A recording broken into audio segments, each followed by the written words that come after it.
Salut à tous et bienvenue dans cet espace réservé au Covid-19.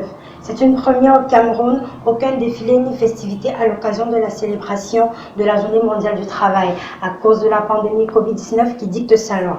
Le gouvernement avait décidé le 22 avril dernier par le biais d'un communiqué d'annuler la célébration publique de cette fête tout comme celle de l'unité le 20 mai prochain. Placé sous le thème Comité d'hygiène et de sécurité au travail, institution de paix sociale, de prévention, de productivité et de développement durable. Cette 134e édition est très mal vécue par certains travailleurs de la ville de Douala. Ils s'expriment au micro de Karish Awa et Stéphane Ndé. Le 1er mai, nous sommes aujourd'hui au 1er mai, fête du travail. Ok, on lève le confinement. La fête du travail est annulée. Je ne comprends pas. On dit aux gens d'ouvrir les bars et les restaurants. Mais la fête du travail est annulée. 3. Le 20 mai, même chose, le 20 mai annulé. Je ne sais pas s'ils vont revenir sur la décision du 20 mai. Mais le 20 mai est annulé. Mais on a aussi programmé la rentrée scolaire, la reprise des cours le 1er juin. 1er juin. Donc le 20 mai est annulé et 11 jours plus tard, c'est la rentrée scolaire. Vraiment, je ne comprends pas depuis ce moment. Parce que vraiment, c'est un peu très petit. Ouais, là, il y a un peu de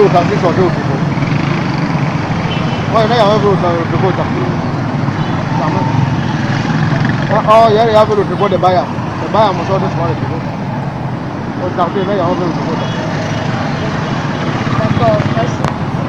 Oui, l'État, c'est secret. Eux seuls savent le pourquoi ils ont arrêté fête de travail et fête de l'unité. La fête de l'unité, on devait toujours garder aussi une distance d'1 mètre entre les hommes en tenue qui vont défiler. Mais ils ont leur raison, on ne veut pas creuser pour regarder le. Mieux vaut la santé que l'argent. Je dis bien mieux vaut la santé que l'argent. Particulièrement moi, ça affecte mon business, mais j'aime pas le choix. Je sais que c'est pour un temps et ça va passer. Mais la décision comme ça, moi, je ne vais pas aborder la décision. L'euphorie et le trouble en même temps dans toutes les villes du Cameroun. Le gouvernement a annoncé hier des mesures d'assouplissement dans le cadre de la lutte contre le Covid-19. Parmi certaines mesures, l'ouverture à plus de 18 heures des bars, snack bars, restaurants et autres débits de boissons. Une décision pas très bien accueillie par les populations de la ville de Douala. Les gens sont en joie parce que hier, on a dit que les gens doivent être assis en train de boire. Donc les gens étaient dans la joie. C'est une erreur.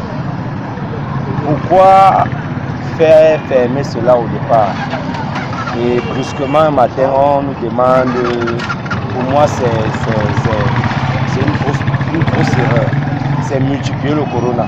Mais il y a une chose que je ne comprends pas. Comment est-ce qu'on peut ouvrir les bars et les restaurants à plus de 18 heures, mais les établissements scolaires restent fermés? Là, c'est une question que je n'arrive pas à comprendre. Ils ne nous ont pas dit s'il y a baisse ou si le corona est en train de se multiplier. Subitement, on ouvre les bars. Est-ce qu'on va garder la distance d'1 mètre sous l'effet de l'alcool? Bah, pour moi, ça c'est multiplier le corona. Ça, c'est un gouvernement vraiment, je ne sais pas si c'est souci de leur population. Oui, ça nous arrange. Moi, j'ai l'argument, ça m'arrange. De quoi? On ne bâche pas. Ne bâchez pas. C'est 4 classes.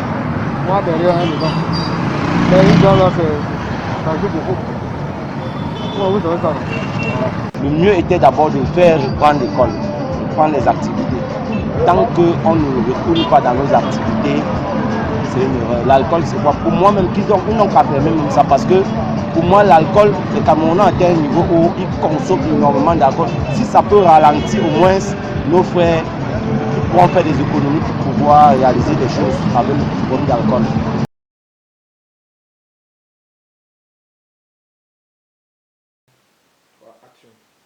Est-il possible de garder la distance d'1 mètre d'écart dans un marché?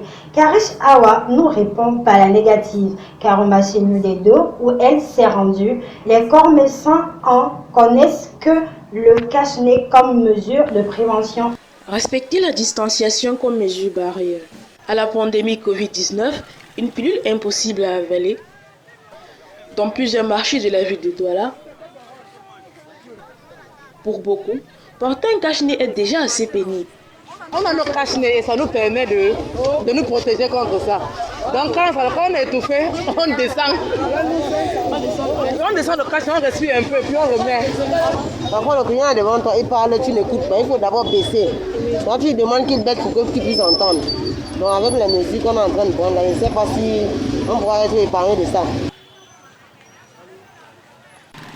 Ici au marché New Deido, la police sanctionne toute personne n'ayant pas de cache-nez. Ce qui devient une obligation pour ces citoyens, qui au fond ignorent qu'il y a d'autres importantes précautions à prendre. Difficile, hein? C'est difficile de respecter les 1 mètre comme on a dit là. Parce que si tu as déjà l'affluence devant toi, avec l'affluence, il faut travailler vite pour essayer de satisfaire qui puisse pour garder la distance. Des précautions, j'évite les salutations, j'évite les causeries inutiles et d'être plus proche des gens, quoi.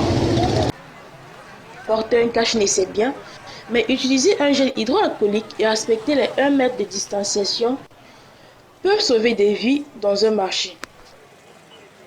Dans le même temps, la flambée des prix de citron, de gingembre et du piment dans nos marchés exaspère les clients qui pensent que cela est dû à la pandémie Covid-19. Que non, car selon les commerçants, il s'agit pour la plupart d'un problème de récolte. Karish Awa et Stéphane D, une fois de plus. En cette période de confinement due au Covid-19, le prix de certaines denrées alimentaires a pris un coup. Le citron qui auparavant était très abordable se vend désormais à 100 francs l'unité. 3 à 200, 4 à 100. Le piment, quant à lui, coûte 1 ou 2 à 25 francs. Le gingembre, communément appelé njinja, se fait de plus en plus rare. Il est bien vrai que d'après le conseil donné par le ministère de la Santé, qu'il fallait en temps normal prendre des trucs à chaud, des trucs qui chauffent, soit peut-être comme le ndinja, le citron, puis bon, les gens ont profité par rapport à cela, ils ont directement fait la hausse du prix. Ils rabattent plus trop selon les exigences, les cache-nez aussi, les voyages sont limités. Toutefois, certains commerçants, loin d'attribuer cette flambée des prix au Covid-19, avouent tout de même que la pandémie y a joué un rôle important. Le retour à la normale est annoncé. Maintenant, c'est en train de diminuer. Parce que le mois de février à mars, le soir 15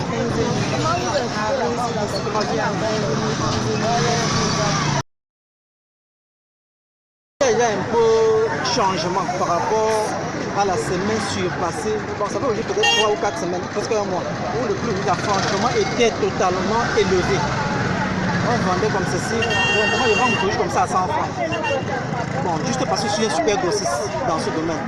Mais ça fait presque un mois, on jumelait 2 tasses, on vendait à 500.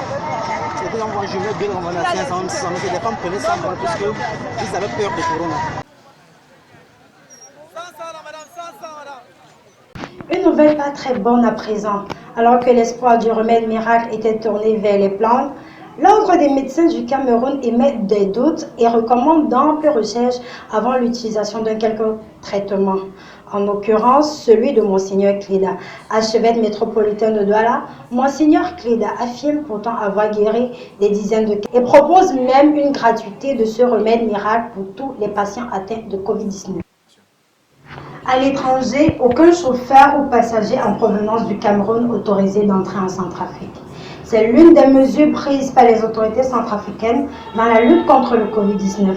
En effet, la MINUSCA, la mission des Nations Unies en République centrafricaine, s'est adressée au transport routier de cargo le 28 avril dernier, alors que la pandémie fait des ravages dans le monde. Toujours au-delà de nos frontières, le président américain Donald Trump affirme que le virus corona provient d'un laboratoire chinois. Plus tôt, le Bureau du renseignement national américain avait pourtant déclaré qu'il enquêtait toujours sur l'origine du virus. Rappelons que le nouveau coronavirus a fait plus de 230 000 morts dans le monde selon le dernier bilan établi hier 30 avril 2020. Le Cameroun enregistre 1868 cas positifs, 953 guéris et 59 décès. que prend fin cette édition Inside Covid-19.